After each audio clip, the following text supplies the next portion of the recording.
اعوذ برب الناس ملک الناس الہ الناس من شر الوسواس الخناس. اور پھر آگے کیا فرمایا؟ الذی یوسوس فی صدور الناس، وہ جو انسانوں کے دل کے اندر وسوسے ڈالتے ہیں.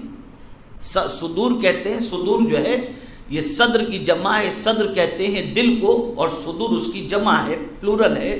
اس کے معنی ہوتا ہے جو انسانوں کے دل میں وسوسے ڈالتے ہیں. کون وسوسے ڈالتے ہیں؟ تو خالی شیطان وسوسے نہیں ڈالتا. اب سنیے گا جو بات عرض کر رہا ہوں، خالی شیطان وسوسے نہیں ڈالتا، بلکہ قرآن کہتا ہے من الجنت والناس، جنات بھی وسوسے ڈالتا ہے اور انسان بھی وسوسے ڈالتے ہیں.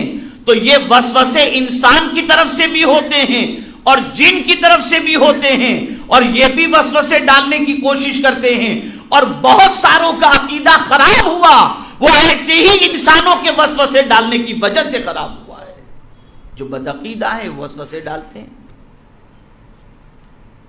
جو گستاخ ہے وہ وسوسے ڈالتے ہیں. اور معاشرے کے اندر جو پھوٹ پیدا ہوتی ہے وہ وسوسہ ڈالنے کی وجہ سے.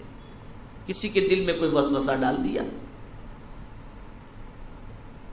اسی لیے کہتے ہیں کریٹ ڈاؤٹ، یعنی تم وسوسہ پیدا کرو، شک پیدا کرو اور پھر اس کے بعد ڈسٹروائے کرو. دنیا میں آج یہی ہو رہا ہے، وسوسے پیدا کیے جا رہے ہیں اور انسان کو مارا جا رہا ہے.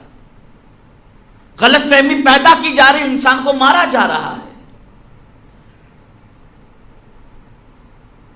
انسان بھی وسوسے دلوں کے اندر پیدا کرتا ہے. انسان کے اندر بھی بہت سارے ایسے بھیڑیے ملیں گے جو ایسے ایسے وسوسے پیدا کرتے ہیں کہ انسان کبھی کبھی چکرا جاتا ہے کہ یار یہ کیا ہے. جیسے ایک مثال میں آپ کے سامنے پیش کروں.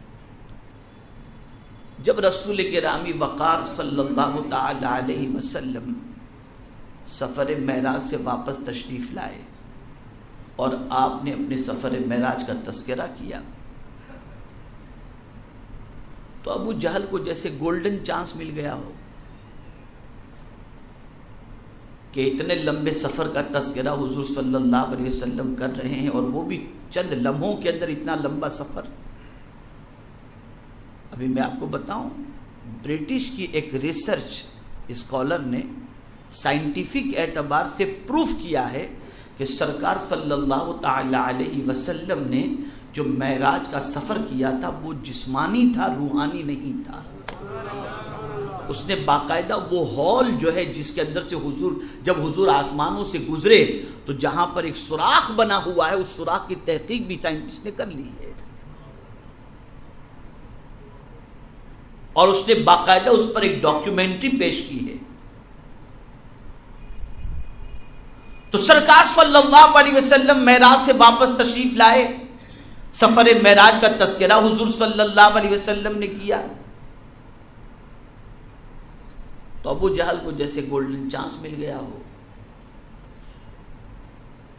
تو اس نے سب کو بہکانا شروع کیا. صدیق اکبر رضی اللہ تعالیٰ عنہ سے ابھی حضور صلی اللہ علیہ وسلم کی ملاقات سفر معراج کے بعد نہیں ہوئی تھی.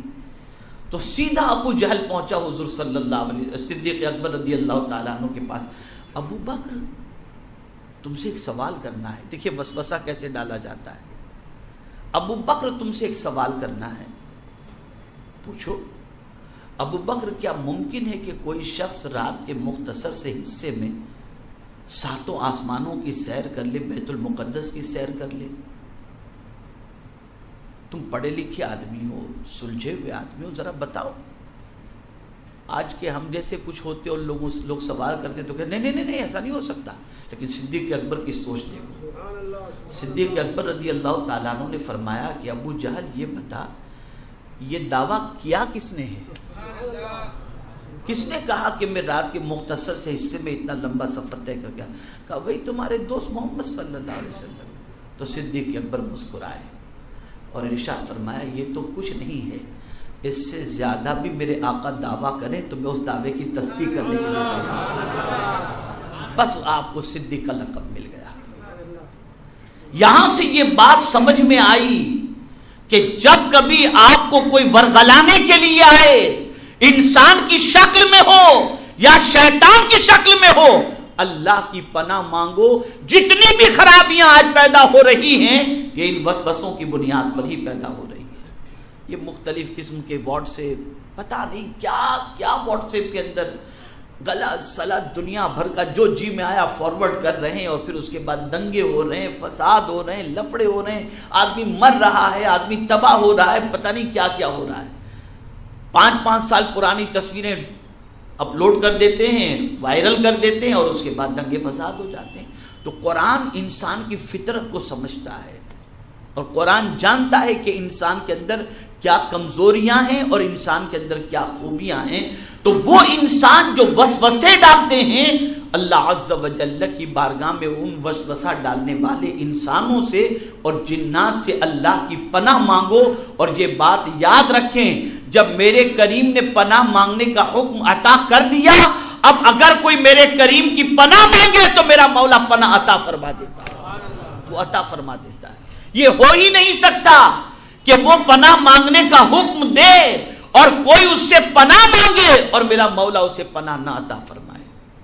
تو یہاں یہ بات ذہن میں رکھیں، یہ دونوں صورتیں سورہ فلق اور سورہ ناس یہ جادو کا اکثیر علاج ہیں، اور ان دونوں صورتوں کو رات کو سونے سے پہلے پڑھنا یہ میرے آقا صلی اللہ علیہ وسلم کی سنت مبارکہ ہے. اس میں دیگر مخلوق سے بھی اللہ کی پناہ مانگی گئی ہے، اور انسان، جنات اور شیطان ان کی شرارتوں سے بھی اللہ کی پناہ مانگی گئی ہے. آقا کریم صلی اللہ تعالی علیہ وسلم، اب یہاں ایک بات بتا دوں، آقا کریم صلی اللہ تعالی علیہ وسلم ان صورتوں کی تلاوت کرتے تھے، اور خاص طور پر یاد رکھیں مغرب کی نماز کے اندر ان صورتوں کی تلاوت کریں. اس کی وجہ سے اللہ رات بھر حفاظت فرمائے گا.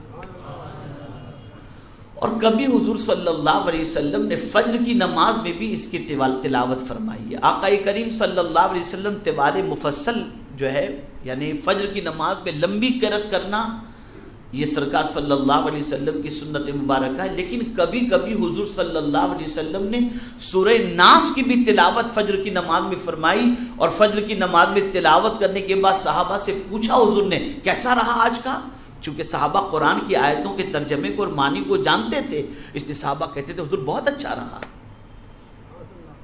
تو ان صورتوں کی بڑی تاثیر ہے، ان صورتوں کی بڑی فضیلت ہے.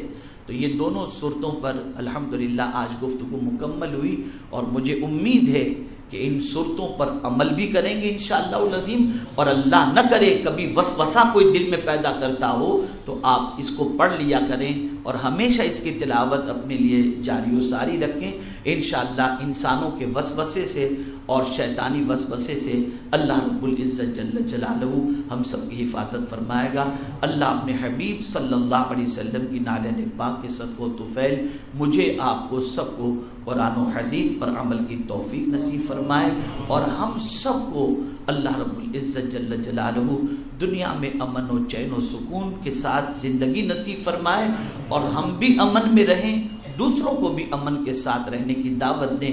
اللہ سب پر کرم کی نظر فرمائے. وَمَا عَلَيْنَا إِلَّا